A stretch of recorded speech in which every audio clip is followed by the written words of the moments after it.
It's not what you say, it's how you say it. You've heard this expression a million times. Well, let me provide you with another expression. If you do not say it, if you do not write it, if you do not request it, you will get nothing and like it. What in the world am I talking about? Quote, it is well settled that a trial court, the family law court, the divorce court, violates due process and commits reversible error. Well, of course, that is only reversible if you appeal the case, which means that you probably have tens of thousands of dollars lying around or are a political advocacy group. When it grants a party, a spouse, relief that the party did not request. That law is fairly recently published across a multitude of district courts. The 2nd DCA, the 3rd DCA, and I could go on from 2020, 2021, all the way until the present. Now, what else do we have to talk about here? If you file a petition that does not ask for alimony, or if you are a pro se self-represented litigant, and you filed a petition and did not check the alimony box, then you go to trial and ask the court to award you alimony, the judge might overlook that you did not petition for it. If the other side is represented by counsel, or if you are represented by counsel, whoa, bogey, mistake. Something has gone wrong. Danger, Will Robinson. There's a mission control failure here because somebody should have requested alimony. Child support may be a different animal. I would challenge these cases, which do not specifically focus on child support, but I would challenge that principle as pertains to child support.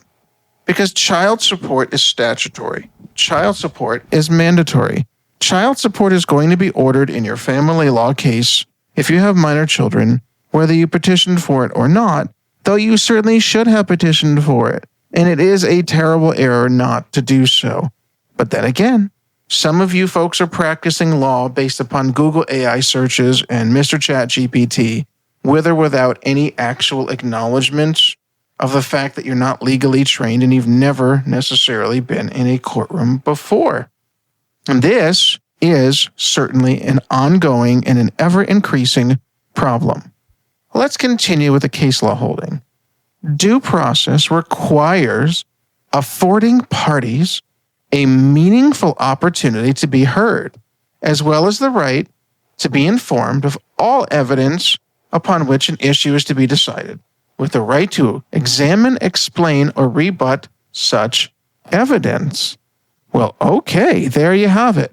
Due process is not just about finding out that the other side actually wants alimony or child support or majority parental responsibility, which is called ultimate decision-making authority, or sole parental responsibility, or majority time-sharing, or an unequal distribution of something such as the marital home.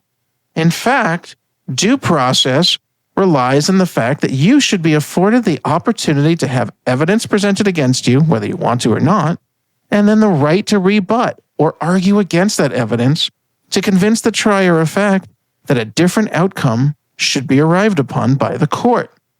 So this whole thing of, okay, we are at trial, the judge awards me alimony, the judge awards me child support, as the payee, the person being paid, the judge orders it against the other side, the payor, the person paying, and yet never asked for it. I never petitioned for it in any of the pleadings, and the other side came to court for trial, totally unprepared, not knowing that I would have evidence to present against them, not knowing that I would have evidence to support my claims, such as child support guidelines worksheets or even pay stubs if they weren't previously disclosed that they would be evidence, although those are mandatory disclosures, but really we're talking about pro se litigants here, or we're talking about one attorney on one side and a pro se litigant on the other side in the absence of knowledge. So I agree with this case law, although there may be a time in my career where this happens and it benefits my client.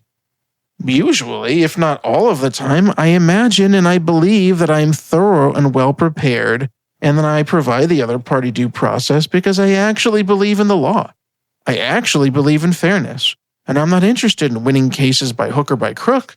I'm interested in winning cases based upon the skill that I possess, the quality of my arguments, the evidence that I prize the court of and present the other side with after requesting specific relief.